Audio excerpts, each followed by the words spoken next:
सुप्रभात प्यारे बच्चों। आज की डिजिटल क्लास में आप सबका स्वागत है।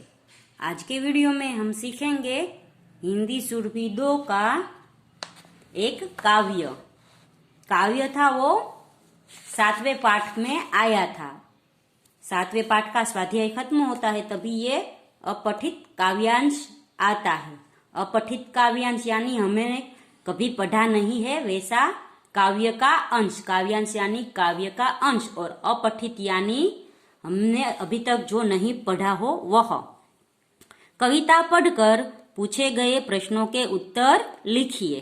तो ये कविता है वो हमें पढ़नी है और उसके प्रश्नों के उत्तर देने हैं। चिड़िया हमको गीत सिखाती सुंदर और सुरीला, मधुमक्खी मिल शहद बनाती मीठा और रसीला। तो बच्चों हमें है वो चिड़िया यानी पक्षी है वो बहुत ही सुंदर और सुरीले गीत सुनाते हैं और मधुमक्खियां है यानी जो मधुमक्खियां है वो हमें है शहद देती है। शहद होता है वो मीठा और रसदार होता है।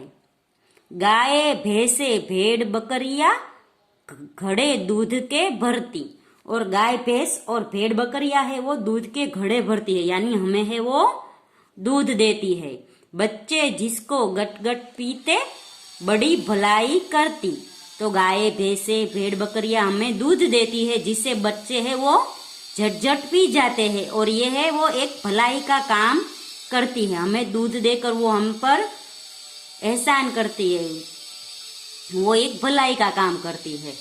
ऊंट उठनी घोड़ा घोड़ी लगते हमको प्यारे, बोझा ढोते गाड़ी खींचे ये सब मित्र हमारे।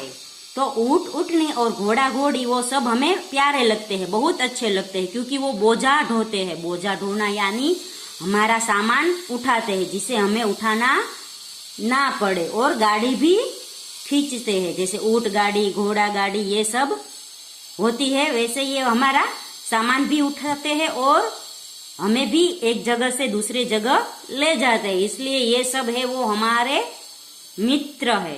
तो बच्चों इस कविता में हमने सीखा कि कैसे है हम दूसरों के लिए मदद करें, दूसरों को सहायता दे।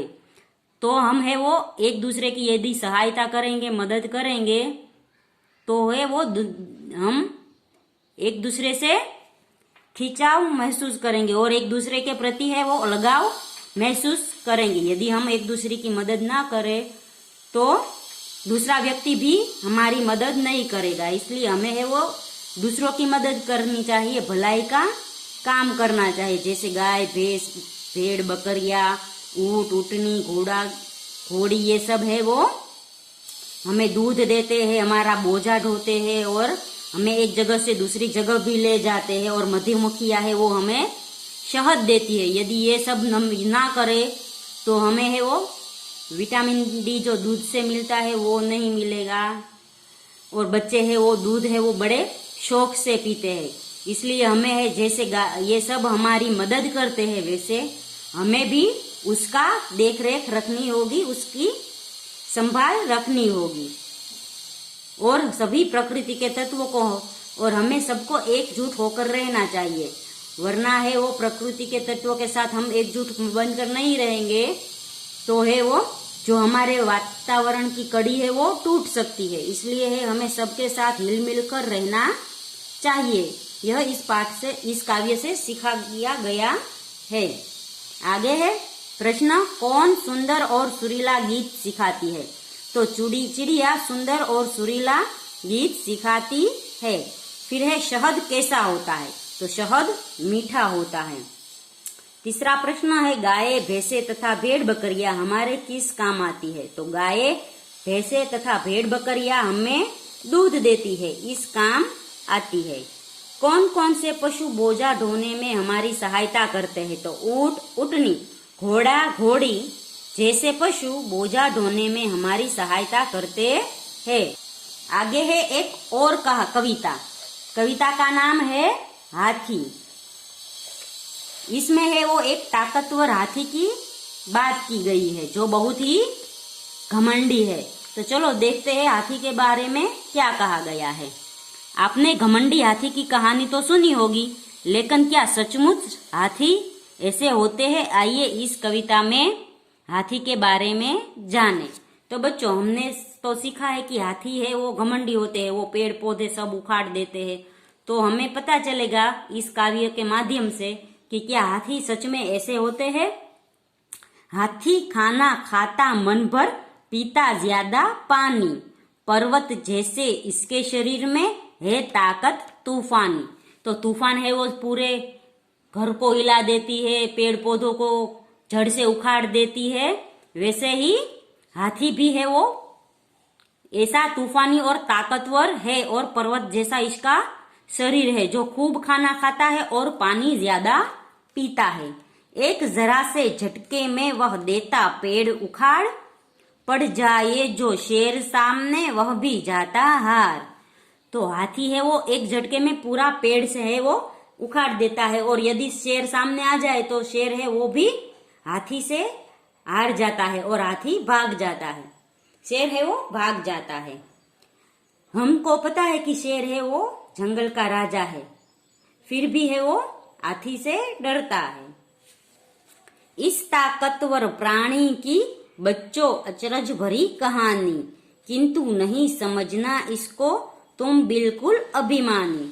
तो बच्चों, हाथी है वो ताकतवर प्राणी है, और उसकी एक आश्चर्यजनित कहानी है कि हाथी की कहानी ऐसी है कि हमें उसको है वो बिल्कुल अभिमानी नहीं समझना चाहिए, क्योंकि हमने घमंडी हाथी की ही कहानी सुनी है। उस कहानी में यही बताया गया है कि एक हाथी घमंडी है, पर बिल्कुल ऐसा नहीं है। हाथी वो बिल्कुल अभिमानी नहीं है। बड़े शांति प्रिय प्राणी है अपने हाथी दादा, इनको प्यारी है सज्जनता, इनका नेक इरादा। तो बच्चों, बहुत ही प्यारे है वो हाथी है वो शांति प्रिय होते हैं, और उसे है वो सबके साथ हिलमिल कर रहना पसंद है। वो उसका इरादा नेक है, यानी सबके साथ हिलमिल कर रहने का उसका इरादा है। सच्चे वीरों की होती है यह असली कहानी पहचान, करते नहीं जरा वह अपनी ताकत पर अभिमान। तो बच्चों, सच्चे वीर होते हैं वो कभी अपनी ताकत पर है वो अभिमान नहीं करते। यही सच्चे वीरता की निशानी होती है। जैसे हाथी है वो शेर को हरा सकता है, पर फिर भी वो शेर जंगल का राजा नहीं बनता, क्योंकि उसमें है वो असली पहचान है। वो असली वीर होते हैं जो अपनी है वो ताकत का है वो दुरुपयोग नहीं करते, अपनी ताकत का है वो अच्छे कामों में उपयोग करते हैं। तो बच्चों, यहाँ पर हमने है वो हाथी का एक अलग ही पहलू देखा कि जो हाथी है वो घमंडी बिल्कुल नहीं, एक अच्छे मनुष्य होता है। उसी तरह शांति प्रिय प्राणी है, और उसका इरादा भी अच्छा है, वो किसी को बिना वजह नुकसान नहीं पहुंचाता। और यही है वो सच्चे वीरों की निशानी होती है कि हमें है वो दूसरों को हमेशा है मदद करनी चाहिए, सहायता करनी चाहिए, और अपने ताकत पर अभिमान नहीं करना चाहिए। तो बच्चों, यहाँ पर है वो हाथी का छोटा सा काव्य खत्म होता है। अगले वीडियो में हम 8वां पाठ सीखेंगे। तब तक के लिए गुड बाय, टेक केयर।